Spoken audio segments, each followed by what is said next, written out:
ஒரு கட்சியை ஒரு மனிதரை முடக்க பார்த்தாங்கள தன்னுடைய அதிகாரத்தை தவறாக பயன்படுத்தி அந்த ஒரு வாரம் 2 வாரம் வந்து யாருமே எங்க போனான்னு தெரியல. கரூர் மட்டும் தமிழ்நாடு முழுக்க நிலம இருந்தது.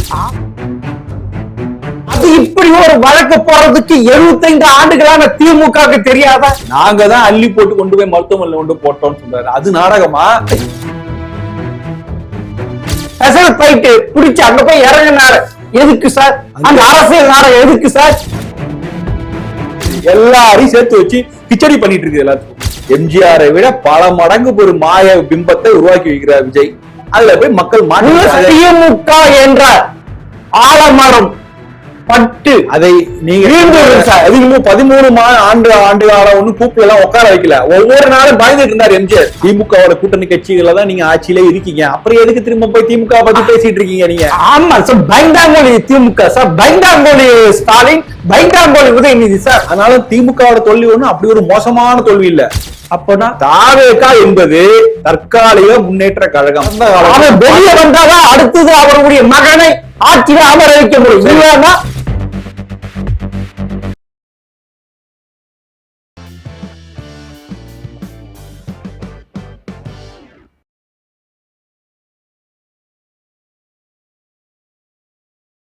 ஜெம் டிவி நேயர்களுக்கு வணக்கம். எழுத்தாளர் ராம்கி அவரை சந்திப்பவர் சார். வணக்கம் சார். வணக்கம் சார். அதாவது கரூர் முதல்வர் விஜய்க்கு என்றும் மறக்க முடியாத நிகழ்வு. இந்திய வரலாற்றிலே ஒரு அரசியல் கூட்டத்தில் மனித இழப்பு 41 பேர் சத்தது இதுதான். ஆனா செத்த பிறகு அவங்கள பார்க்காம இப்ப முதல்வராய் போய் பார்த்து ஆறுதல் சொல்றது, இது ஒரு அரசியல்வாதிக்கு அழகா? அரசியல்வாதிக்கு அழகா இப்படிதான் நம்ம வந்து ஒரு வருஷமா கேட்டிருக்கோமா? போன கரூர் சம்பவத்திலிருந்தே அவர் வந்து ஏன் வந்து சென்னைக்கு வந்தார் அப்படிங்கிறத வந்து பல விதங்கள் விமர்சனம் பண்ணியாச்சு. இப்ப இன்னைக்கு கரூர்ல ஒரு கணக்கு இருக்கு, அந்த கணக்கை தீர்க்க போகிறோம் அப்படிதானே ஆதவ அர்ஜுன் சொன்னார். ஸோ இந்த கணக்கு இன்னைக்கு தீர்க்கப்பட்டு விட்டதுன்னு நினைக்கிறேன். கரூர் ஒரு வழியா விஜய் வந்து கரூர் வந்து விட்டார், அதுவே மிகப்பெரிய சாதனை. கரூர் மக்கள் மத்தியில் பேசிவிட்டார், அதுவே பெரிய சாதனை. எல்லாத்துக்கும் என்னன்னா அவங்க கரூர் மக்கள் இவர் பக்கம் உள்ள நியாயத்தை புரிந்து கொண்டு தக்க பதிலடி கொடுத்து விட்டார்கள் அப்படிங்கிறாரு. தக்க பதிலடின்னு சொல்றதுல வந்து என்னன்னா இவருக்கு ஆட்சியை கொடுத்துட்டாங்க அப்படின்னு சொல்லி. மூன்றாவதாக சொல்றது முழுமையான கணக்கு. அந்த மக்களுக்காக ஒரு நினைவு சின்னம் அமைக்கப்படும் தாவேகா சார்பு அப்படின்ட்டாரு. ஸோ அநேகமா இதோட கரூர் கணக்கு முடிந்து விடுன்னு நினைக்கிறேன். இதோட கூடுதலாக அரசு பணி அது ஒரு பெரிய சர்ச்சை. இன்னைக்கு காலையில தான் நீதிமன்றம் வந்து அதுக்கு ஒன்றும் தடை இல்லை அப்படிங்கிற மாதிரி சொல்லியிருக்காங்க. ஆனா நிரந்தர பணி கொடுக்க கூடாது, தற்காலிக பணி சொல்லியிருக்காங்க. இதெல்லாம் அரசு பணி அப்படிங்கும் போது அது ஒரு தவறான முன்னுதாரணங்கிறத அவருடைய கூட்டணி கட்சியில இருக்கும் சொல்றாங்க. தினகரன் சொல்றாரு. அந்த கூட்டணி அவருடன் கூட்டணி இருக்கவங்களுக்கு அந்த கருத்து இருக்கு. ஏன்னா சொல்லியிருக்காங்க. சோ இப்ப கரூர் கணக்கு ஓரளவு தீர்க்கப்பட்டு விட்டதா அப்படின்னா அது தீர்க்கப்பட்டு ஓரளவுக்கு இது செட்டில் ஆகதே பெரிய. ஏன்னா என்ன நடக்குமோ அவர் என்ன சொல்றாரு, இப்ப எஸ்ஓபி போட்டு என்ன தடுத்தாங்க, கரூரை வந்து நிகழ்ச்சியை வந்து தடுத்தது நாங்க திரும்ப போகக்கூடாதுன்னு தடுத்தது திமுக அரசு அப்படின்னு. இன்னைக்கு நான் போகக்கூடாதுன்னு தடுத்தது திமுக அரசுங்கிறேன். இன்னைக்கு நம்ம போகலாம்னு உச்ச நீதிமன்றம் வந்து எதுக்காக இவங்க போனாங்க அப்படின்னா ஆதவ அர்ஜுனா பேசினார் பல விஷயங்களை. இந்த ஒரு கணக்கை தீர்க்க போகிறோம் அப்படிங்கிற மாதிரி அவர் பேசினது அது உள்நோக்கம் இருக்கலாம். அதுல வந்து சிபிஐ வழக்கு விசாரணை இருக்கும்போது இப்படி பேசியிருக்க கூடாதுங்கிறதுக்காக அவங்க வந்து உச்ச நீதிமன்றம் போனாங்க. இது ஆதவ அர்ஜுனாவோட பேச்சு சம்பந்தப்பட்ட விஷயம். அதற்காகத்தான் நாங்க உச்ச நீதிமன்றம். ஆனா இது எப்படி அந்த மனு வந்து தள்ளுபடியா பண்ண பிறகு இங்க தமிழ்நாட்டுல எப்படி செய்திகள் வந்தது, விஜயை வந்து கரூர் போறதுக்கு திமுக தடுக்கிறது மாதிரி நேரேட்டிவ் செட் பண்ண விட்டது ஊடகங்கள். அப்படிதான் மாறி அதான் இன்னைக்கு முதல்வரும் சொல்றாரு. ஆனா உச்ச நீதிமன்றம் அப்படி எடுத்துக்கலையே. அதாவது இந்த வழக்கில் திரு விஜய் அவர்கள் குற்றவாளியாக சேர்க்கப்படவில்லையே. அதுதானே, அது ஒரு பேச்சு உரிமை, அது தடுக்க முடியாது, அது அடிப்படை உரிமை. இப்படி ஒரு மனு தாக்கல் செஞ்சது மிக பெரிய தவறு தானே சுட்டி காட்டிடுச்சு. இல்ல இது ஒரு விதத்துல பார்த்தா திமுக இது ஒரு ஸ்மார்ட். ஏன்னா நீங்க இது விஜய்க்காக இல்ல, ஒரு அமைச்சர் பதவியில் இருப்பவரோ ஒரு சிபிஐ வழக்கு விசாரணையில இருக்கிறத வந்து அந்த விசாரணையை குலைக்கும் வகையில் பேசினாருங்கிற செய்தி கூட செய்தி வந்து அதை பொறுத்துதான் அவங்க போனாங்க. ரெண்டாவது அவர் சொன்னது ஆதாரத்துனா இதை கணக்கு தீர்க்கும் அப்படின்னு சொல்றது வந்து அமைச்சர் பதிலிருப்பவர் அப்படி பேசுறாரு. அது சர்ச்சைக்குரிய ஒரு வழக்கு விசாரணை இருக்கும்போது பேசுறதுக்காக தான் போனாங்க. இது யாருமே இவர் போகக்கூடாதுன்னு தடுக்க போறது இல்ல. ஆனா உச்ச நீதிமன்றம் அப்படி சொல்லல, அப்படி சொல்ல. மனுவை தள்ளுபடி செய்யறது இப்படி எல்லாம் இப்படி ஒரு முதல்வர் கரூருக்கு போகக்கூடாது இப்படிப்பட்ட மனுவை தாக்கல் செய்தது மிகப்பெரிய தவறுன்னு சொல்லிச்சு. அதாவது நீதிமன்றங்கள் அரசு சம்பந்தமான விஷயங்களை தலையிடாது. குறிப்பா முதல்வர் எப்படி போனோம் எங்க போனோம் அதெல்லாம் அதுக்கெல்லாம் வாய்ப்பே இல்ல. ஆமா, முதல்வர் சம்பந்தப்பட்ட வழக்கே கிடையாது. ஆக்சுவலா அது இப்படி ஒரு வழக்கு போறதுக்கு 75 ஆண்டுகளான திமுகவுக்கு தெரியாதா? இந்த வாய்ப்பை முதல்வர் பயன்படுத்தி கொண்டார், அவ்வளவுதான். எண்ட் ஆஃப் த டே அதுதான். இன்னைக்கு அவர் என்ன சொல்றாரு, நான் வர வேண்டும் என்று நினைத்தேன், அதை தடுத்தது எஸ்ஓவி போல தடுத்தாங்க. இன்று வரைக்கும் ஆட்சி போனதுக்கு அப்புறம் ஆட்சியில இல்லைங்கிறதையும் மறந்துட்டு இன்னைக்கு நான் உங்களை வந்து சந்திக்கிறதை அவங்க தடுக்கிறாங்க. கிட்டத்தட்ட அது பொலிட்டிக்கல் அரசியல் விமர்சனமா கொண்டு போறாரு. ஆமா சார், பைந்தாங்கோலி திமுக சார், பைந்தாங்கோலி ஸ்டாலின், பைந்தாங்கோலி உதயநிதி சார்.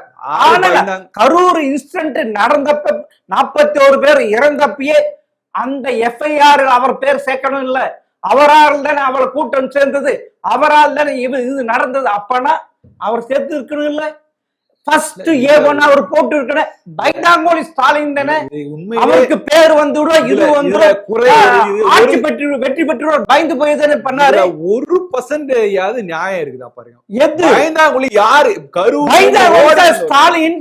பைந்தாங்கோலி யாரு? கரூர்ல இருந்து ஓடி வந்தவர்கள் யாரு? எத்தனையோ பேர் ஓடி வந்தாங்க. எத்தனை பேர் ஓடி வந்தவங்களுக்கு மைக்க போட்டு நீட்டும் போது கூட நீங்க இப்படி இவ்வளவு பேர் இறந்திருக்காங்கன்னு பதில் சொல்லாமல் போனவர்கள் நிறைய பேரு. இங்க இருந்து வந்துட்டு சென்னை வந்து டேராடூன் கிளம்பி போனவர்கள் நிறைய பேரு. வந்துட்டு வாட்ஸ்அப் குரூப்ல இருந்து கலந்துக்கிட்டு ஓடி போனவங்க ஏகப்பட்ட ஆயிரக்கணக்கான பேரு. இல்ல சொல்லுங்க சார். கரூர் சம்பவத்துக்கு அப்புறம் நீங்க தாவேகா நிர்வாகிகளையே ரீச் பண்ண முடியாத நிலைமை இருந்தது. அந்த 1 வாரம் 2 வாரம் வந்து யாருமே எங்க போனான்னு தெரியல. கரூரை மட்டும் தமிழ்நாடு முழுக்க நிலம்பு இருந்தது. ஒரு தாவேகா நிர்வாகியோட தொடர்பு கொள்ள முடியாத நிலம்பு இருந்தது. ஆமா சார், புஷியாக ஓடி விட்டார், ஆதவார்ஜுனா ஓடிவிட்டார். முதல்வர், இன்றைய முதல்வர் வீட்டுக்குள்ளே அடங்கி கிடந்தார். ஆனா முதல்வர் இன்றைய வீட்டு அவர் ஓடலையே, சவுத்துக்குள்ள அடைஞ்சே இருந்தார். அவரை எஃப்ஐஆர் போட்டு அவர் அரெஸ்ட் பண்ணிருக்க தைரியம் ஸ்டாலினுக்கு இருந்ததா? இவங்க எல்லாம் பயந்தாங்குள்ளி இல்ல, பயந்தாங்கோலி. திமுக அரசு வந்து அந்த அன்னைக்கு இரவும் போய் அத்தனை மினிஸ்டர் போய் அந்த உயிரை அது ஒரு நாடகம் தானேன்றாங்க. அது ஒரு நாடகம்.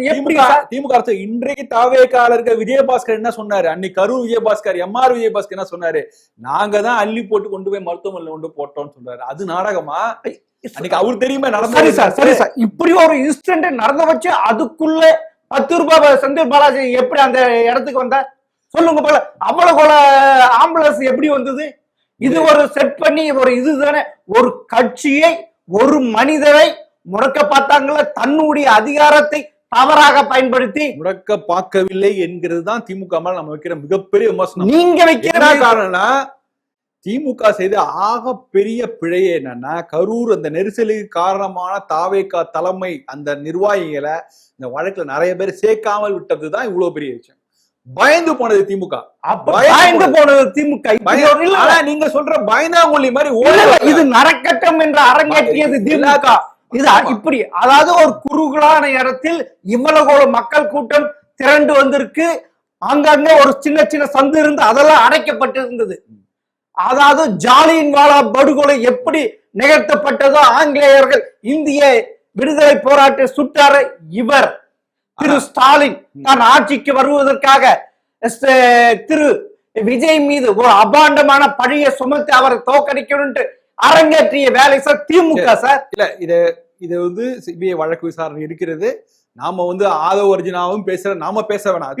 நடந்துதான் பேசுறோம். அமைச்சர் ஆதவ பேசினது தவறுன்னு சொல்லக்கூடிய இடத்துல நாமளும் அதை பத்தி பேசுறது சரி இருக்காது. ஆனா இன்னைக்கு முதல்வர் இந்த விஷயத்தை எப்படி சொல்றாருன்னா, அன்றைக்கு இருந்த ஆட்சியில் இருப்பவர்கள் காவல்துறைக்கு கொடுத்த உத்தரவு அதுதான் வந்து இந்த பிரச்சனைக்கு காரணங்கிற பேசுறாரு. ஆமா, இப்ப அவர் ஆட்சியில வந்திருக்காரு, அது தெரிஞ்சிருக்காரு. இன்னும் நடந்து ஏது நடந்து பேசி இருக்காரு. அவங்க அப்படம் காவல்துறை சொல்லிதானே இப்ப முதல்வர் பேசுகிறார். முதல்வர் சொல்ற முக்கியமான வார்த்தை, ஒருவேளை காவல்துறையே இந்த நிகழ்ச்சியை கேன்சல் செய்திருக்கலாம் அப்படின்னு. ஆமா, சரி, இதெல்லாமே விளக்கம் தர வேண்டிய பொறுப்பு அந்த சம்பந்தப்பட்ட காவல்துறை அதிகாரி. இன்னைக்கு அவங்க மேல நிச்சயமா இது சிபிஐ விசாரணைனால சிபிஐ வந்து எல்லோரையும் விசாரிக்கதான் போகிறது. உண்மை நிச்சயமா வெளிவரப்போகுது. ஆனா அந்த உண்மை வெளிவரும் வரை இதை மிகப்பெரிய அரசியலுக்காக முதல்வர் பயன்படுத்திக் கொள்கிறார். அதுதான் இங்க ஒரு மிகப்பெரிய சிக்கல். நீங்க வந்து கரூருக்கு கணக்கு அப்படின்னா இதுதான் கணக்கா? இது ஒரு ஆமா சார், அது கணக்கு தான் சார். நீங்க திமுக போட்ட கணக்கு சார். இந்த கணக்கு இல்ல, தாவேக்கா நாங்க ஒரு கணக்கு தீர்க்க போகிறோம் கணக்குன்னு கணக்கு தீர்க்கல, புதிய கணக்கு ஆரம்பிச்சு வச்சிருக்காங்க. இதை வைத்து அரசியல் வண்டி ஓட்டலாம் அப்படின்னு நினைக்கிறேன். ஆமா, அரசியல் இங்க பாருங்க, இது எவ்வளவு பெரிய விஷயம். அன்றைக்கு இருந்த முழுக்க ஆட்சியாளர்கள் சொன்னதின் பேரில் காவல்துறையினால் அவர்களால் தான் நான் இங்கே அழைத்து வரப்பட்டேன். அவங்க சொல்லியிருந்தா நிகழ்ச்சியை கேன்சல் பண்ணிருக்கலாம் அப்படிங்கிற இன்னைக்கு ஸ்டேட்மெண்ட் இன்னைக்கு முதல்வர் சொல்றாரு. அப்பனா அதுல உண்மை தெரியுது இல்ல, இது அரங்கேற்றட்டும், இது செய்யட்டும் அப்படின்ட்டு மேல் எடுத்து உத்தரவு வந்தது தானே. அந்த போலீசார் அந்த மாவட்ட டிஎஸ்பி செஞ்சிருக்காரு, கலெக்டர் செஞ்சிருக்காரு. அதை சிபிஐ சொல்லட்டும், சிபிஐ சொல்லத்தான் போகிறது. நீங்க முதல்வர் இதெல்லாம் வச்சு கணக்கு பார்த்தா உண்மைதானே. முதல்வர் இன்னைக்கு சொல்றாரு. முதல்வர் ஏன் அன்னைக்கு சொல்லல? எது அன்றைக்கே ஒரு வாரம் ஏன் சொல்லல? யாரு முதல்வர்? அன்றைக்கு முதல்வர் யார்? அவர்கள். இன்றைய முதல்வர் அன்றைக்கு ஒரு வார காலம் எங்கேயுமே வெளியிலே வராமல் வீட்டுக்குள்ள முடங்கி இருந்தார். அப்போது ஒரு வார்த்தை, ஒரு அறிக்கை கூட சொல்லல இதை பத்திலாம். காவல்துறை இன்னைக்கு இருக்கிற இந்த கிளாரிட்டி இந்த அளவுக்கு வெளிப்படையா சொல்றாருல்ல, இவ்வளவு நடந்தது. ஆமா, இப்ப ஆட்சிக்கு அவர் வந்திருக்காரு, அவர் திரட்டி இருக்காரு, என்ன நடந்தது, ஏது நடந்தது, அது இப்ப பொது வழியில் போட்டு உடைச்சிட்டாரு. திரு ஸ்டாலின் அவர் ஆட்சி தனக்கு இழக்கப்பட்டது கரூர் சம்பவமே திரு ஸ்டாலினால் அரங்கேற்றப்பட்டதுன்னு அடிச்சு சொல்லிட்டாரு இல்ல. அதான் சொல்ல, ஒரு புதிய கணக்கு நினைவு சின்னம் அமைப்பதுங்கிறது இந்த கணக்கை தொடர்ந்து செய்யற முயற்சி. இது வந்து இது விபத்து நடக்கக்கூடிய விஷயம் நடந்து விட்டது. இதை கடந்து செல்ல நினைக்கிறேன். இந்தியாவை எங்கேயுமே இது மாதிரி நடந்தது, அரசியல் கூட்டத்தில் நடந்தது. அது ஒரு இதுதானே, கரெக்ட் தானே திரு விஜய் அவர்கள் சொல்றது. அது வந்து துயர சம்பவம் நினைச்சு அவர் கடந்து போக நினைக்கல. இதை வைத்து அரசியல் செய்வதற்கு அவர் என்ன திரும்ப சொல்றாரு, 2026 நீங்க பதிலடி கொடுத்துட்டீங்க, அது பத்தாது, இனி வரும் தேர்தலிலும் இதே இந்த காரணத்திற்காக வருகின்ற எல்லா தேர்தலிலும் தீய சக்திகளும் தூர்ந்து போன சக்தியும் தோற்று போக வேண்டும் என்று விரும்புகிறார். இது ஒரு அரசியல் கணக்கு. அரசியலுக்காக அதை பயன்படுத்திக் கொள்கிறார். முழுமையான அரசியல்வாதியாக ஜோசப் விஜய் பரிணமிக்கல. சரி சார், நீங்க இப்படி சொல்றீங்களே, திமுகவுக்கு திரு ஸ்டாலின் அவருக்கு எதுவுமே ஒன்னும் தெரியாத குழந்தை, அவருக்கு இதுல எந்தவித சம்பந்தம் இல்லைன்னு. சரி சார், வேங்கவையில் நடந்து அங்க போய் நின்றாரா? கள்ளக்குறிச்சியில கள்ளசாராயத்தில் செத்த பிறகு இருந்தா? இது நடந்து அடுத்த 3 மணி நேரத்துல நைட்டு 12 மணிக்கு ஸ்பெஷல் ஃபிளைட் பிடிச்சு அங்க போய் இறங்கினாரு. எதுக்கு சார் அந்த அரசியல் நாடகம்? எதுக்கு சார்? அங்க அனுதாபமா? மக்கள் மீது அனுதாபமா? இல்ல இறந்தவர்கள் மீது அனுதாபமா? பிணத்தின் மீது அரசியல் செஞ்சவர் சார். அங்கேது அப்போது ஆட்சியாளர்கள் உடனடியாக நடவடிக்கை எடுக்காவிட்டால், அங்க இருக்க ஆட்சியாளர்கள் வரவிட்டால் இன்னும் உயிரிழப்பு அதிகமா இருக்கக்கூடும் என்று மக்கள் சொல்ல. இன்னைக்கு இருக்காருல விஜயபாஸ்கர், எம்ஆர் விஜயபாஸ்கர், அவரே தான் சொன்னார். அவர்தான் நான் என்னுடைய டீமோட அழைச்சிட்டு போய் அங்கங்க இருக்கிற மருத்துவமனையில எல்லாம் போய் சேர்த்தேன் அப்படின்னு சொன்னாரு. அன்னைக்கு செந்தில் பாலாஜி உடனே சொன்னது, தனியார் மருத்துவமனையிலையும் சேருங்கள், அதற்கான செலவுகளையும் நாங்க ஏற்றுக்கொள்கிறோம் உண்மையை சொன்னாரு. அன்னைக்கு ஆட்சியாளர்கள் துரிதமாக செயல்பட்டதுனாலதான் இன்னைக்கு 41 முடிஞ்சது. அது எப்படி முடிஞ்சது? அப்படி எது முடிஞ்ச? கள்ளக்குறிச்சி கள்ளசாராயம் என்ன சொன்னார் கலெக்டர்? அது வந்து கள்ளசாராயத்தில் இறக்கவில்லை, ஆனா அந்த கள்ளசாராயத்தில் குடித்து 71 பேர் செத்தாங்க சார். அதே டிஎஸ்பி அதே கலெக்டர் சொல்லி அப்ப அங்க போக அந்த மக்களை சாவடிச்சீங்கல்ல. இதையெல்லாம் மக்கள் வந்து ஒரு முறை ஏற்றுக்கொண்டார்கள். அடுத்தடுத்த தேர்தலுக்கு இதே காரணம் சொல்லி ஏற்றுக்கொள்வதற்கான வாய்ப்பு இல்ல. ரெண்டாவது, இன்றைக்கு நீங்க சொல்றத அன்றைக்கு சொல்லியிருக்கணும். இன்றைக்கு வந்துட்டு நீங்க ஆட்சியில் இருப்பதனால ஒரு திமுக அரசியலாக திமுக பழி வாங்குற முயற்சியோட இல்லைன்னு சொல்ல மாட்டேன், தங்களை தற்காத்துக் கொள்வதற்கு, அரசியலையும் உங்களை தற்காத்துக் கொள்வதற்கு இனி வரும் காலத்திலலாம் நீங்க திமுக எதிராக ஓட்டு போடுங்க, அண்ணா திமுக எதிராக ஓட்டு போடுங்கன்னு ஒரு நேரடிவா செட் பண்றார் முதல்வர். இது தேர்தல். இன்னைக்கு நடந்த கூட்டம் மக்கள் கூட்டம்னா என்ன சொன்னீங்க? குறைதீர் கூட்டம், அது பிரச்சார கூட்டம் வச்சுலா, பிரச்சார கூட்டம். அதுக்கு முன்னாடி அவருக்கு சந்திப்பு கூட்டம் சார், அது மக்கள் சந்திப்பு சந்திப்பு கூட்டம் சார். போய் தான் எல்லாம் விசில் சிந்து ஓட்டு போடுங்கன்னு பேசுவாங்களா? எது அவங்க போய் அங்க அவருக்கு முதல்வருக்கு முன்னாடி பேசின எம்எல்ஏ என்ன சொல்லிட்டு போனாருன்னா, எல்லாரும் விசில் சின்னத்துக்கு ஓட்டு போடுங்கன்னு சொல்லிட்டு என்ன பிரச்சாரம்? உள்ளாட்சி தேர்தல் வரப்போகுது, உள்ளாட்சி கரூர்ல இடைத்தேர்தல் வரப்போகுது, அது பிரச்சாரம் சொல்லிட்டு போங்கலாம். அது அரசு விழா நீங்க எதனா தமிழ் தாய் வாழ்த்து பண்ணீங்க என்ன சார்? எங்கேயாவது அரசு விழாவை மேடை போட்டு நடத்துவாங்க. அரசு விழா கிடையாது, மக்கள் சந்திப்பே இல்ல சார். இது மக்கள் சந்திப்பே இல்ல, இது பிரச்சார கூட்டம் சார். இனிமே முதல்வர் கலந்து கொள்ற நிகழ்ச்சி எல்லாமே பிரச்சார கூட்டமா தான் இருக்கும். அது ஒண்ணும் மக்கள் சந்திப்பும் கிடையாது, அது எதுவும் கிடையாது. அவருடைய அரசியலை பேசுகிறார். ஏமாந்து போயிட்டார்கள் மக்கள். மக்கள் ஒரு மிகப்பெரிய மாயையில மாட்டிக்கிட்டார்கள். எம்ஜிஆரை விட பல மடங்கு ஒரு மாய பிம்பத்தை உருவாக்கி வைக்கிறார் விஜய். அதுல போய் மக்கள் மாட்டி. எம்ஜிஆர் விஜய் மிகப்பெரிய இது சார்.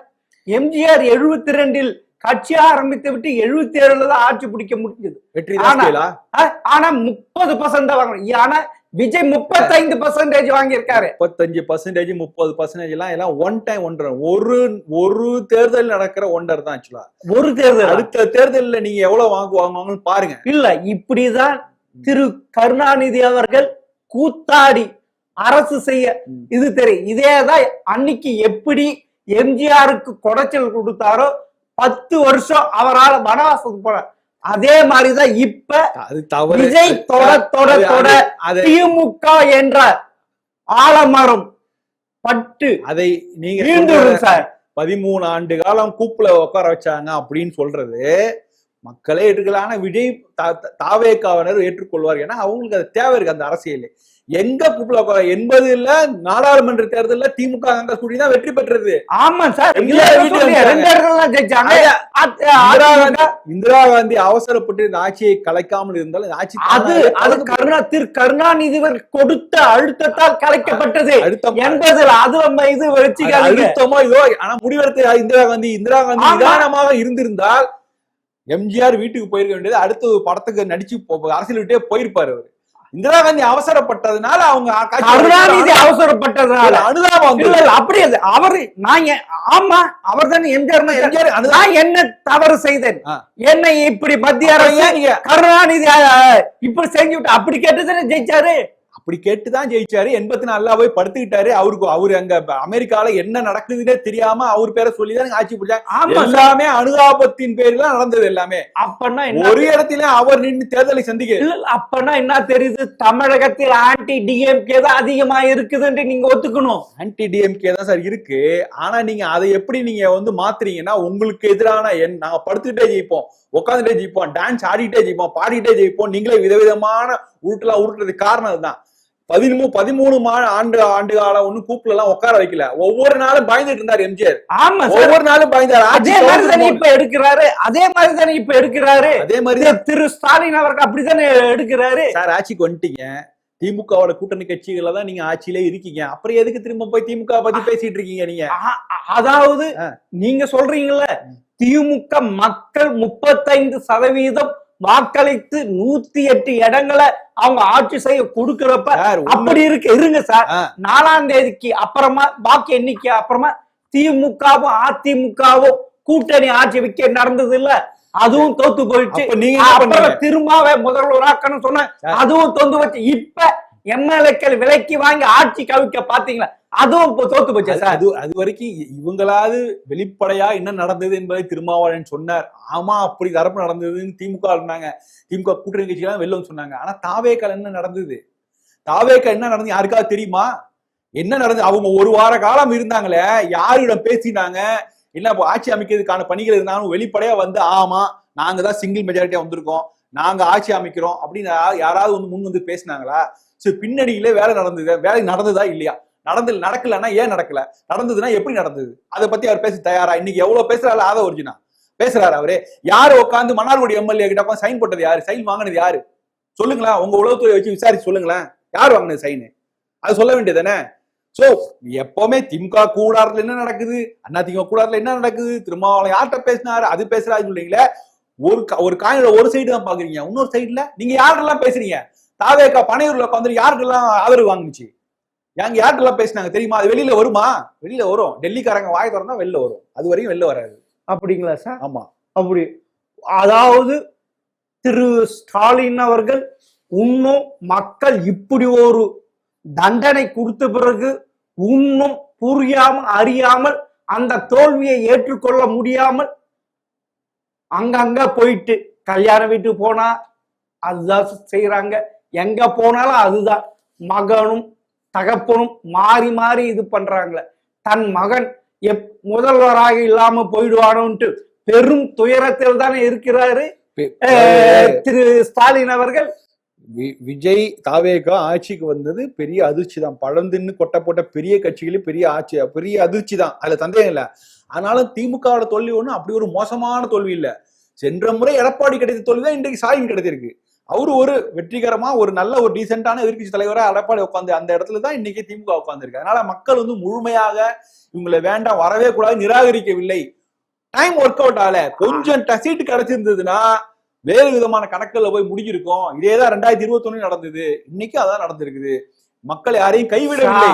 கைவிட்டதாக ஆட்சியாளர்கள் நினைச்சா அது அவங்கள சார் இரு திராவிட கட்சி ஆட்சிகள் பார்த்து விட்டுதான் தமிழக மக்கள் விஜய்க்கு 16 தொகுதிக்கு பிரச்சாரம் செய்யதான் போனாரு. ஆனா அவருக்கு எம்எல்ஏ எவரு தாவேகா எம்எல்ஏ யாரு எப்படி மூஞ்சி தெரியாத 108 பேருக்கு அதுல 2 தொகுதி விட்டு சார், மீதியில அவங்க எப்படி சார் வெற்றி பெற்றாங்க? இந்த இரு திராவிட ஆட்சிகள் மீது இந்த வெறுப்பால் இப்படி நடந்தது. திராவிட கட்சிகளை எதிர்த்து தாவேகா தான் நின்னுச்சு. திராவிட கட்சிகளை ஒழிப்பதுதான் தாவேகா லட்சியம் நீ சொன்னீங்கன்னா அதை விட ஒரு பெரிய ஜோக்கா இருக்கவும் முடியாது. தாவேக்கால கழகங்கிற பேர் இருக்குது. அவங்க பெரியார் காமராஜர் இன்னும் வேற யாராவது தலைவர் இருந்தா சொல்லுங்க, அதை போட்டோவை மாட்டி ஒரு மாலையை போட்டு வச்சிருவாங்க. அப்படி ஒரு கட்சி இது. எல்லாரையும் சேர்த்து வச்சு கிச்சடி பண்ணிட்டு இருக்குது. எல்லாத்தையும் ஒரு சண்டால போட்டு எல்லாரையும் போட்டு கிச்சடி பண்ணி நாங்க எல்லாமும் இருக்கோம், நாங்க காமராஜரையும் தருவோம், அம்பேத்கர் ஆட்சி தருவோம், பெரியார் ஆட்சி தருவோம், அதை மட்டும் இன்னும் சொல்ல எல்லாம் சொல்றாங்க. அவங்கள போய் நீங்க திமுக மாற்று நீங்க சொல்றீங்க. நீங்க இதை சொன்னதுனாலதான் பாஜகவோட மறைமுகமான ஆசீர்வாதம் கிடைச்சது. இவங்க நாங்க திமுக இருப்பாங்க போல இருக்கு அப்படின்னு. இது சொன்னதுனாலதான் காங்கிரஸ் ஓடி வருது. சரி இவங்க நம்ம கூட சேர்ந்துக்கலாம் அப்படின்ட்டு. இதை தவிர வேற என்ன கட்சி இருக்குதுக்கு? அந்த கட்சிக்கு என்ன கொள்கை இருக்கு, என்ன லட்சியம் இருக்குது? அப்போனா தாவேகா என்பது தற்காலிக முன்னேற்ற கழகம். அதோடைய வெற்றி இன்னைக்கு தற்காலிகமான வெற்றி தான். ஆக்சுவலா ஒரு எலெக்ஷன் பார்ப்போம், பை எலெக்ஷன் கண்டிப்பா ஜெயிப்பாங்க. ஆளுங்கட்சி இருப்பது, ஆளுங்கட்சியானது பை எலெக்ஷன் இடைத்தேர்தலில் ஜெயிப்பதுல ஒரு பெரிய ஆச்சரியமே இல்லை. கண்டிப்பா ஜெயிக்க தான் போறாங்க. உள்ளாட்சி தேர்தலில் ஒரு டெஸ்ட் இருக்கு. உள்ளாட்சி தேர்தலில் 60% இடங்களுக்கு மேல் தாவேகா ஜெயிக்க வேண்டும். ஜெயிக்கவில்லை என்றால் இந்த அரசியல் அவங்களுக்கு இந்த ஹோல்டு போயிடும், கைவிட்டு போயிடும். உள்ளாட்சி தேர்தல் தான் நிஜமான டெஸ்ட். அது முடியட்டும். நாடாளுமன்றத்தில் வரும்போது இந்த கட்சியோடைய ஆயுட்காலம் எப்படின்னு நம்ம பார்ப்போம். இந்த கட்சி போகிற பாதையே அவங்க சொல்றது எல்லாமே நம்ப முடியாத அளவுதான் இருக்கு. லஞ்சம் ஊழல் ஒழிக்கப்பட்டு விட்டதுங்கிறாரு, மக்கள் பேசுறாங்கிறாரு. நானும் நம்புறேன். நல்ல விஷயம் நடந்தா நம்ம நல்லது செஞ்சா நம்ம அந்த ஆட்சியை பாராட்டதான் போறோம். அதுக்கு என்ன உத்தரவாதம் இருக்கு, என்ன ஆதாரம் இருக்குது? இங்க எல்லாம் அதை பாக்குறீங்களே.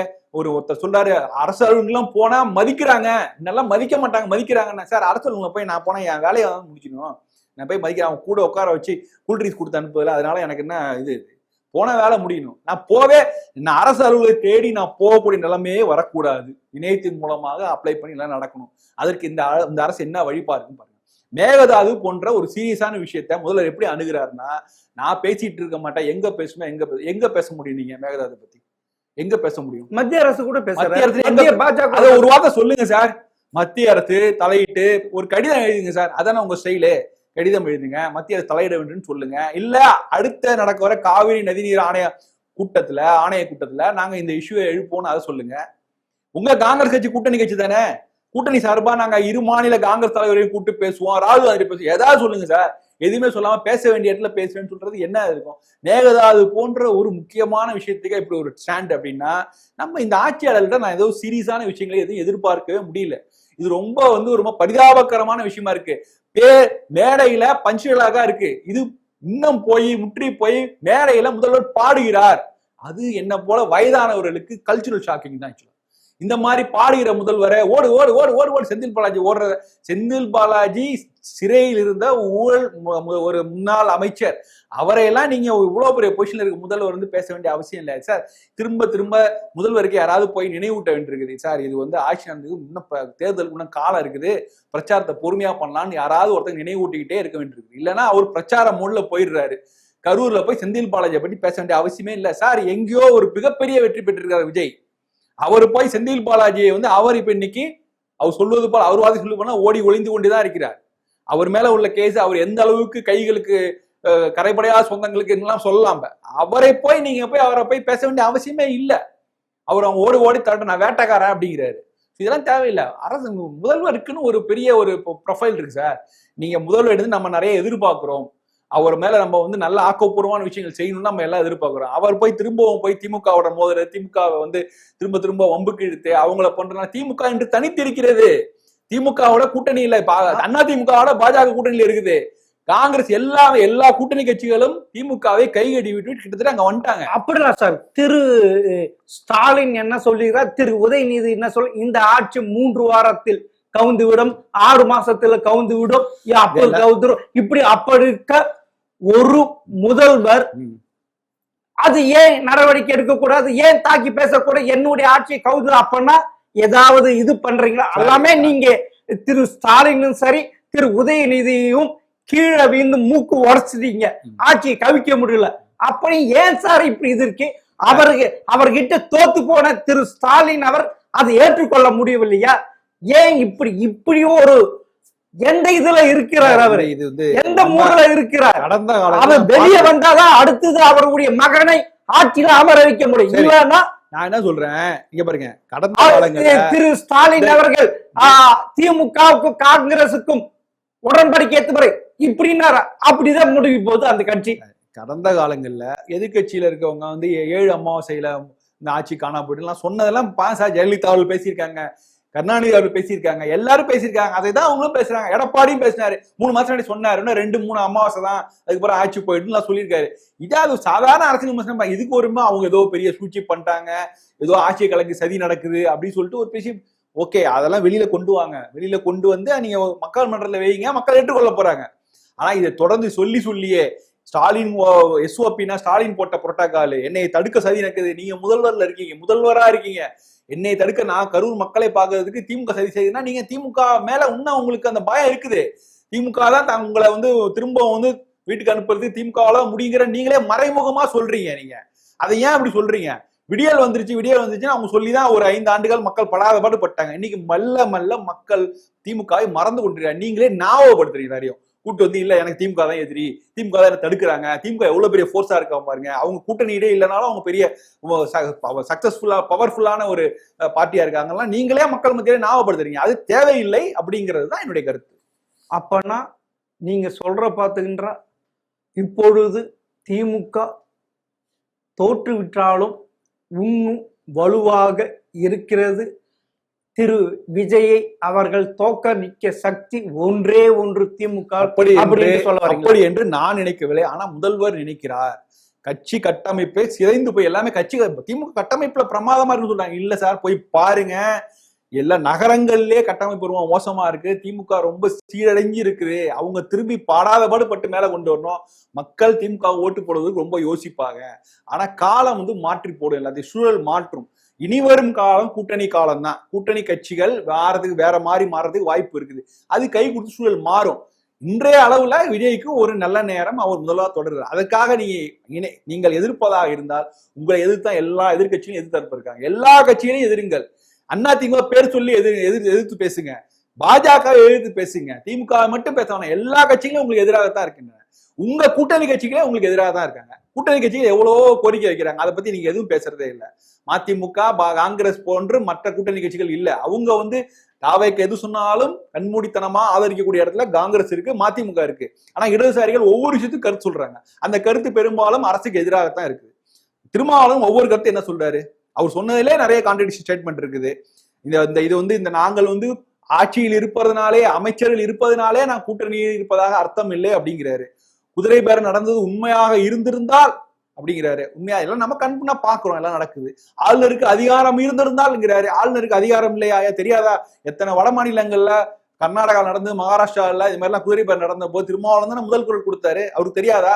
ஆளுநர் விசாரிக்க வந்து அவர் சொல்றதுல ஒரு ஸ்டேட்மெண்ட் கொடுக்கல, என்ன அவர் கஷ்டம்? ஆனா அவர் சொல்ற ஆளுநருக்கு அதிகாரம் இருந்தால் விசாரிக்கட்டும், நான் எதுவும் சொல்ல மாட்டேன். அதிமுக ஏதோ நடக்குது, என்ன நடக்குது என்பதை அதிமுக தான் கேள்வி கேட்க வேண்டும், நான் எதுவும் சொல்ல போவதில்லை. சோ எனக்கு தாவேகாவை விமர்சனம் சொல்வதில் எனக்கு சிக்கல் இருக்குது, நான் அவர்கள் மனதை நோகடிக்க மாட்டேன், ஆனா எனக்கு கொஞ்சம் தடுமாற்றம் இருக்கு, சிக்கல் இருக்குது. ஸோ இந்த மாதிரி விஷயங்கள் விடுதலை சிறுத்தைகள் பக்கம் இருக்குது. ஸோ அதனால உங்களோட கூட்டணி கட்சிகள்லயே மாற்று கருத்துக்களா இருக்கு. உங்க கூட்டணி கட்சிகளுக்கு காது கொடுத்தாலே போதும், அந்த விமர்சனங்களை கேட்டு அதுக்கேற்ற மாதிரியான பதில் கொடுத்தாலே போதும்.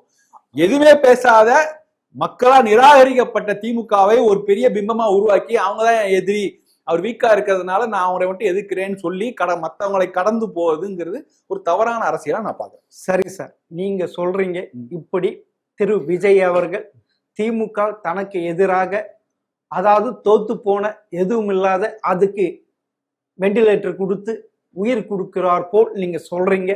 இன்னும் உள்ளாட்சி தேர்தல் வரப்போகுது, அப்புறமா இடைத்தேர்தல் வரப்போகுது, பாராளுமன்ற தேர்தல் வரப்போகுது. அப்பொழுது மக்கள் என்ன செய்கிறார்கள் பார்க்கத்தான் போகுது. வெட்ட வெளிச்சது வரைக்கும் மிக்க நன்றி சார்.